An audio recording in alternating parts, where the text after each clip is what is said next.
Tatlong sikretong pinansyal na dapat nating malaman.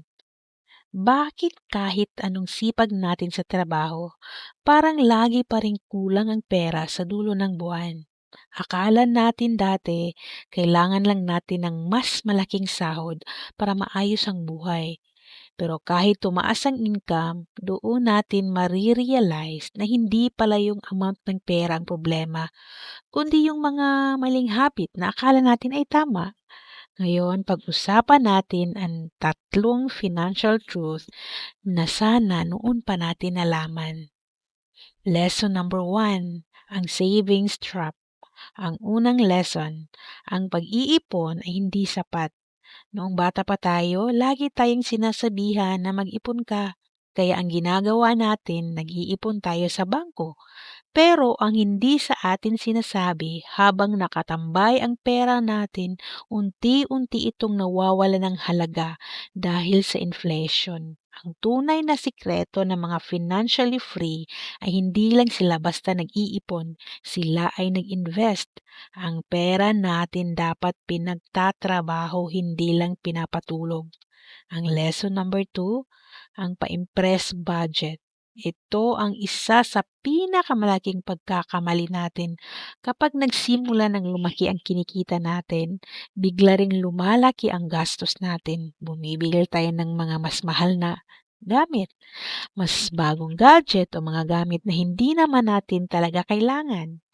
Madalas para lang magmukhang successful sa harap ng ibang tao. Tawag dito ay lifestyle creep. Kung tumataas ang sahod natin, pero tumataas din ang gastos, habang buhay tayong magiging alipin ng trabaho natin. Ang tunay na yaman ay hindi nakikita sa kung anong gamit natin, kundi sa kung gaano kalaki ang freedom natin. Lesson number 3, ang regret ng saka na lang. Ang huling lesson na sana nalaman natin noon pa, ang pinakamahalagang puhunan natin ay hindi pera, kundi oras.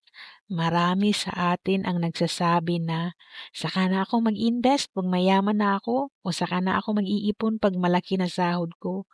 Pero ang totoo, mas panalo ang maliit na halaga na sinimula natin ng maaga kaysa malaking halaga na sinimula nung huli na ang lahat.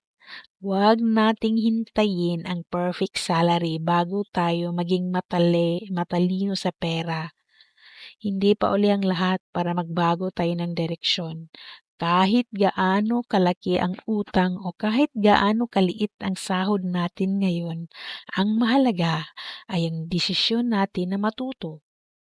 Sana ang video na ito ang magsilbing wake-up call para sa ating lahat. Alin sa tatlong ito ang pinaka-nahihirapan tayong i-manage? Mag-comment kayo sa baba, pag-usapan natin yan. Huwag kalimutang mag-subscribe para sa mas marami pang stories na tulad nito. Salamat sa pakikinig!